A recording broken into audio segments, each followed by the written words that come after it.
અને મેગેઝિનની અંદર આપણા સુરતના ડૉક્ટર શરદ ગાંધી છે, એમની પંક્તિ કંઈક એવી હતી કે 7 પગલાં ભરી લેવા દે, ચાંદ હવે દૂર નથી, વાદળ નડે કે વીજળી હવે પાછું વળવું મંજૂર નથી, પાંખો પણ છે, પવન પણ છે, અને સામે ખુલ્લું ગગન પણ છે, આ સૂર્ય પણ જુએ છે રાહ તારી, માત્ર ચાંદ તારી મંઝિલ નથી. આ 4 લાઈન વાંચી હતી એ વ્યક્તિની, અને એટલી બધી ટચ થઈ ગઈ કે ટોટલી 11મા ધોરણથી રિઝલ્ટ ટોટલી બદલી ગયા.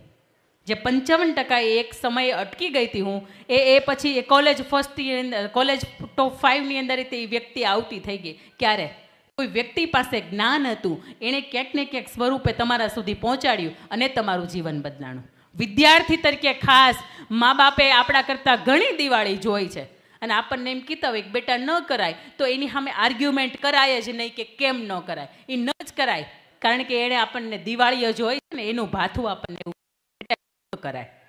એના પછીની વાત છે કલ્પવૃક્ષ.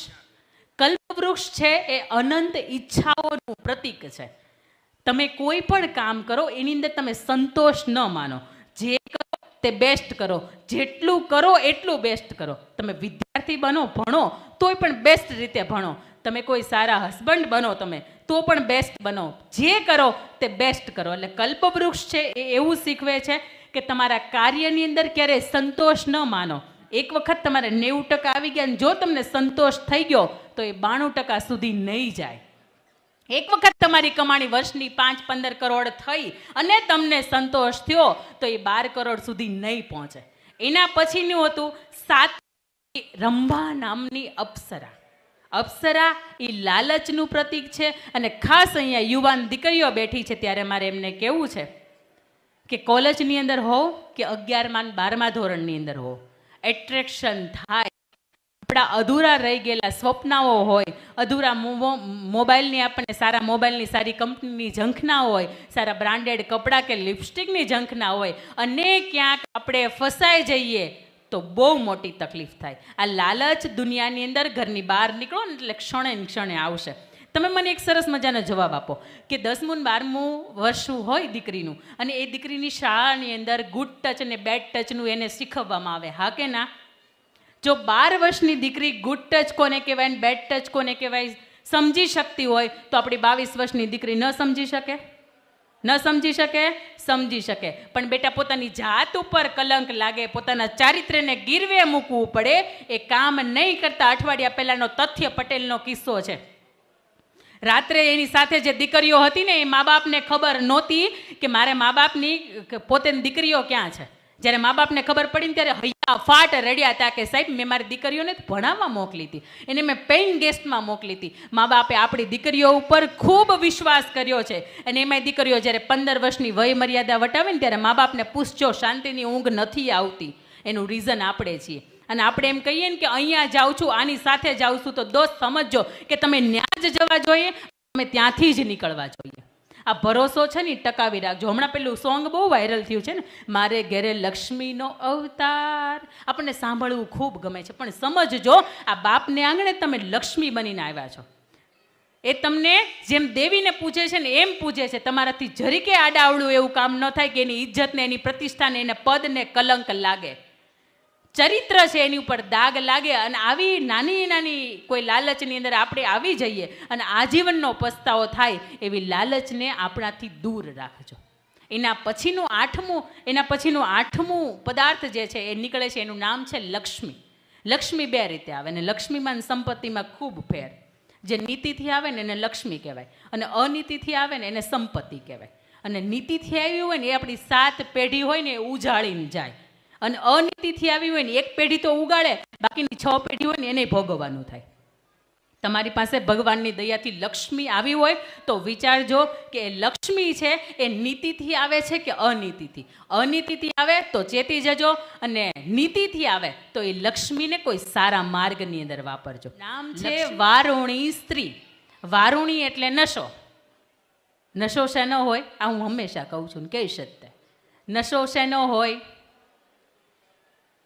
ઉજળા કુળની પરંપરાનો હોય, આપણા બાપ દાદાએ સારા કામ કર્યા હોય તો નશો એનો હોય. આ દેશ માટે રાત દિવસ લડે છે, સરહદો જે વીર છે, વીર ગતિને પામે છે, નશો એનો હોય. નશો કૃષ્ણ જેવો સરસ મિત્ર હોય ને, નશો એનો હોય. નશો આ દેશ માટે જેણે બેધારી તલવાર ચલાવીને વીરાંગનાઓ ખપી ગઈ, નશો એનો હોય. અને નશો આ જગતના દેશના જે વીર પુરુષો હતા, સત્પુરુષો હતા, મહાપુરુષો તો નશો એનો હોય. નશો ક્યારેય વ્યસન ન હોય. અને આજના પુરુષોની અંદર આ નશો ઘરી ગયો છે. કેટલા વ્યસન કરે છે, હા કે ના? એમાં વાગડીઓ માવો આવી છે, તમાકુ વગરનો, જે નિકોટીન વગરનો માવો આવી છે. હાથ તો ઊંચો કરો, આપણે એમ તો નથી મુકાવા, બરાબર? ચાલો, રાઇઝ યોર હેન્ડ. કેટલાને વ્યસન છે? શક્ય જ નથી. મને ઉપરથી દેખાય કેસરી, સફેદ, લીલા, પીળા, દૂધિયા, ગુલાબી દાંત. એક વખત પ્રેમથી, દિલથી બધા પરિવારની વચ્ચે કે કેટલાને વ્યસન છે. મારે નથી, પણ હું તમને આ કરાવવા હાટું તો ઊંચો કરું છું હાથ. રાજુભાઈ ક્યાં ગયા? રાજુભાઈ તું આવી ત્યાર ના ચાલે છે મોઢાની અંદર, તો ખૂટતું જ નથી. મને એમ થાય કે આવું કઈ અમૃત હશે. ચલો એક વખત આ લોકો માટે તાલી પાડો કે એ લોકોને એમ તો થયું કે પરિવારની વચ્ચે સ્વીકારવું છે. મારે લોકોને છોડાવવા જ નથી, એટલા માટે કે જ્યાં સુધી એને અંદરથી નહીં સમજાય ને ત્યાં સુધી અંકિતાબેનથી નહીં સમજાય એને. સાચી વાત છે ને? પણ મારો એટલો એક નાનકડે રિક્વેસ્ટ છે આપ સૌને, જે કંઈ પણ કદાચ હાથ બની શકે શરમને મારે ઊંચો નહીં કર્યો હોય, લગ્ન બાકી હોય તોય હાથ ઊંચો ન કર્યો હોય, તો એ લોકોને મારી એક રિક્વેસ્ટ છે કે આપણા પરિવારની સામે જોજો. નાના નાના ફૂલડા જેવા બાળકો હોય ને તો એમની સામે જોજો. અને જો તમને એમ લાગતું હોય કે આપણને 2 રૂપિયાની મજા છે, એ ખરેખર મજા આપે તો ખાવાની છૂટ. આ હાવ ખોટા. એમ કે ઊંચે લોગ ઊંચે લોગ ઊંચી પસંદ, હાવ ખોટા. આપણું ધૂળમાં બધું મેળવી દીધું ને એ લોકોની 200, 500 કરોડ, 1000 કરોડની કંપનીઓ છે એ સ્થાપિત કરી દીધી. કેલાલ જાદુગરને એવું કીધું હતું કે તમારે 14 સેકન્ડની એડવર્ટાઈઝ કરવાની છે, કે કોલેજમાં ભણતા દીકરા અને દીકરીઓ હોય ને એને તમારે તમારા કપડાની અંદરથી કાઢવાની, અને કોલેજના દીકરા દીકરીઓ એમ કે મજા નથી આવતી, એટલે તમારે ત્યાં જઈને એમ કહેવાનું કે લે આ મજા. 14 સેકન્ડની માત્ર તમારે એડવર્ટાઈઝ કરવાની, તમને 25 લાખ રૂપિયાની ઓફર કરવામાં આવે છે. આજથી 30-35 વર્ષ પહેલાં કેલાલ કીધું હું નહીં કરું. તો પેલા કંપનીવાળાને એમ કે આને પૈસા ઓછા પડ્યા હશે, એટલે એણે એવું કીધું 50 લાખ રૂપિયા.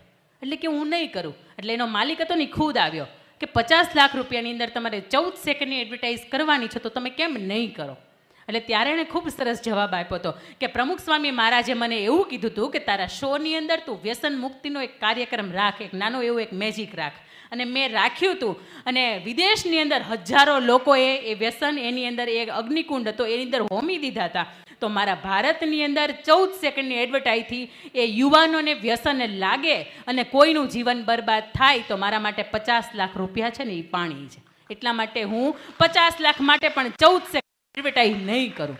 અને કેલાલ એવડો મોટો જાદુગર હતો, વિદેશમાં ફરતો હતો ને તો એક પણ વખત એણે કંઈ પણ એવું વ્યસનમાં જે પણ આવતું હોય એના લિસ્ટમાં એક પણ વસ્તુ એણે નહોતી નાખી. ક્યારેક કોઈ વ્યક્તિ છે ને એના આપણને શબ્દો ટચ કરી જાય ને તોય આપણા વ્યસન છૂટી જાય. અને વ્યસન છૂટવા માટે તો હું તો એમ જ કહું છું, આપણી ઘરે નાની ઢીંગલી જો રમતી હોય ને એનો ચહેરો જોવો અને એની સાથે કલાક આનંદ કરવો અને કલાક માવો ખાઈને આનંદ કરવો. તમને ખરેખર જેમાં મજા આવે ને એમાં છૂટ, એમાં તમારે જિંદગી જીવવી. વ્યસન વારુણી સ્ત્રી છે એ આપણા જીવનની અંદર, તો એને દૂર રાખવી. એના પછી 10મું જે શબ્દ હતો, 10મું જે પદાર્થ હતું એનું નામ છે ચંદ્ર. ચંદ્ર છે એ શેનું પ્રતીક છે? શીતળતાનું. હા કે ના? હા. આપણે સૂર્યને જોઈ શકીએ, બપોરનો સૂર્ય હોય એને જોઈ શકીએ. તેમ છતાં આપણા માથા ઉપર શું હોય? સૂર્ય હોય, ગુસ્સો હોય. આપણે પૂનમના ચંદ્ર આપણને ખૂબ જોવો ગમે. તેમ છતાંય તે આપણા માથા ઉપર શીતળતા હોય નહીં. અને હું એવું માનું છું કે બહેનોને એટલો બધો ગુસ્સો ન આવે જેટલો ભાઈઓને આવે. માનો છો એવું? હા કે ના? ભાઈઓને વધારે ગુસ્સો આવે, હા કે ના? કંઈ ના પાડી છે ઘરેથી કે બોધારાને બોલવાનું નહીં એમ? સામૂહમાં બોલે ખબર જ ન હોય અહીંયા કોણ ક્યારે હું બોલ્યું એ. હવે ભાઈઓને ગુસ્સો આવે ને તો ના સાંભળો તમે, મગજ ઉપર બરફ રાખવાનો, મગજ ઉપર ચંદ્ર ધારણ કરવાનો, એનું કારણ શું? શિવજી તાંડવ કરતા હતા, એને ખૂબ અચાનક ગુસ્સો આવી ગયો હતો. ત્યારે એને માથા ઉપર ચંદ્ર ધારણ કર્યો હતો ને ચંદ્રએ પ્રભાવ એને આપ્યો કે હવે ગુસ્સો નથી કર્યા જેવો. એક ભાઈ હતા, એ સવારમાં ટિફિન લઈને ગયા ઓફિસે. ટિફિન લઈને ઓફિસ જ જવાય. બપોરે શાક ખારું નીકળ્યું. સમજજો, જો એ ભાઈએ બપોરે ફોન કર્યો હોત, એક તો શાક તો સવાર બગડ્યું જ હતું, બપોરે ભાઈનો મગજને ખાવાનું બગડ્યું, અને જો એને સમયે એણે ફોન કર્યો તો સાંજે બધુંય બગડત. થાય ને? હા, પણ એ બપોરે સમયે ફોન ન કરતા એક દિવસ શાક ખારું હતું ને, સંભારો રોટલી છાશ ખાઈ લીધું હતું, અને સાંજે ઘરે આવીને એમ કે પેલું શાક મને એકને જ ખારું લાગ્યું હતું, તને લાગ્યું હતું. કાંઈ ન થાય, હે, તકલીફ ન થાય. પણ જો તમે પહેલો રસ્તો લીધો હોય ને તો ઘરે બધુંય બગડે. શાક બગડે, તમારો મગજ બગડે, ને ઘર પરિવારના જેટલા પણ બીજા હોય ને બધા, એની સાથે સંબંધય બગડે. હવે કાલથી કે ટિફિન જ નહીં બનાવી દો. પછી બીજા એક ભાઈ હતા, એની ઘર મહેમાન આવ્યા, અને દાળ ભાત શાક રોટલી સરસ બનાવ્યું, બેન પીરસવા આવ્યા, એટલે હળવે એક દઈને આમ દાળ મૂકતા હતા ને એ ભાઈના થાળીની અંદર, તો 2 ટીપા દાળ હતી એ રોટલીની અંદર પડી ગઈ. આમ સામું જોયું, કંઈ બોલ્યા નહીં. મહેમાન ગયા ને, તને ખબર નથી પડતી હું એવી રોટલી ખાઉં નહીં, મને રોટલી ગરમા ગરમ જોઈએ, અને એવી દાળ પડી ગઈ, મારે દાળથી પલ્લેલી રોટલી ખાવાની. એટલે પેલા બેનથી વળી રેવાયું નહીં, તો બોલી ગયા, પેટની અંદર બધું જઈને ભેગું જ થવાનું છે ને. બરોબર જ વાત છે ને? તો ઓલા ભાઈને તો વધારે ગુસ્સો આવી ગયો, તું મારી સામે કેમ બોલે, અને હાથ ઉઠાવવા ગયા ને, એ ભેગા એમના શાળા ઘરની અંદર એન્ટર થયા. ઘણી વખત કોઈ 2 વ્યક્તિ વચ્ચે ઝઘડો ચાલતો હોય ને કોઈ ત્રીજી વ્યક્તિ આવે ને, એટલે બબાલ બહુ મોટા પાયે થાય. એટલે આપણો 2 વચ્ચેનો ઝઘડો હોય ને, 2ની અંદર જ પતાવી દેવાનો, ત્યારે દરવાજા બંધ રાખવાનું. કોક આવે ખબર તો પડે, ડોરબેલ વાગે તો. જેવા એને શાળા અંદર એન્ટર થયા એને ખબર પડી કે તમારા બેન ઉપર હાથ ઉઠાવે છે, હાલ બેન આપણી ઘરે હાલ. લઈ ગયા એને ભાઈને ઘરે, અને આની ઉપર રીતસરનો કેસ કર્યો કે ભાઈ આ ભાઈ, સાચી વાત છે, ગપ્પુ નથી મારતી, બપોર પછીનું. એટલે એ ભાઈ એની લઈ ગયા અને કેસ કર્યો કે ભાઈ મારી બેન છે એની ઉપર હાથ ઉઠાવવાનું કામ કરે છે, એટલે આને સજા આપો. પછી એ ભાઈ 7 મહિના સુધી, અને જેલની રોટલી કેવી, અહીંથી આમ મારે ને તો રીંગ પાછી ફરીને આવે એવી કડક રોટલી, અને એ કડક રોટલીના રોજ કટકા કરે, રોજ દાળની અંદર નાખે ને રોજ ખાય. બોલો, તો એ દિવસે ખાઈ લીધી હોત તો. એટલે થાય, ઘણી વખત આવું થાય, પણ આપણે તાત્કાલિક જે રિએક્ટ કરી દઈએ એ આપણને નડે. એટલે માથા ઉપર સૂર્યને નહીં, દાદાને નહીં, આ ચંદ્ર મામા છે ને એને ધારણ કરી રાખવા. એનાથી પરિવારની અંદર શાંતિ તો આવશે, તમારા મનની અંદર હોતી શાંતિ આવશે. એના પછી 11મું રત્ન હતું, એનું નામ હતું પાંચજન્ય શંખ. પાંચજન્ય શંખ કોનો હતો? મારો તો નહોતો ભાઈ. કોનો હતો? શ્રી કૃષ્ણ ભગવાનનો હતો.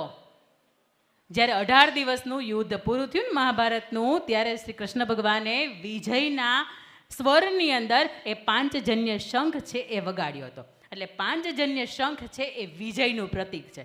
પાંચજન્ય શંખ કૃષ્ણ ભગવાનનો. કૃષ્ણ ભગવાન ધર્મના માર્ગે, અને જો તમે ધર્મના માર્ગે હોય તો ભગવાન તમારો વિજય નક્કી કરે અને કરે. એના પછી છે 12મું તત્વ, એનું નામ છે પારિજાત. પારિજાત જોયું છે ને? હા કે ના? હા, પારિજાત છે એ સુગંધનું પ્રતીક છે. તમે કોઈ સત્કર્મો કરાવો, કોઈ સારા કામ કરો, અને વર્ષો થઈ જાય ને તો તમારી એની સુગંધ છે ને એ સતત પ્રસરતી રહે. 10 નોટ કોઈ છોકરાને બતાવો ને એને પૂછો કે બેટા આમાં કોનો ફોટો છે, તો એ કહી દે ગાંધીજી બાપુનો છે. હા કે ના? હા, હા તો પાડો, નકર ના પાડો. હા, એ કહી દે. ગાંધી બાપુને અંદરથી બોલવું પડે કે હું છું આ, હું ગાંધી બાપુ, એમ બોલવું પડે નહીં ને? કારણ કે એણે કર્મો એવા કર્યા હતા કે વર્ષો પછી પણ આજે એની સુગંધ છે એ આપણે અનુભવી શકીએ છીએ. કોઈ આપણને ભલે તોડી નાખે, પણ ઉગવાનું ભૂલવાનું નહીં. ઉગ્યા પછી કોઈ ભલે ને આપણને મચડી નાખે, પણ એના હાથની અંદર સુગંધ છોડવાનું ભૂલવાનું નહીં. ઉગશો તો એક દિવસ મહેકશો. પડી ગયા હશું, ઊભા નહીં થાય તો ચાલી નહીં શકીએ.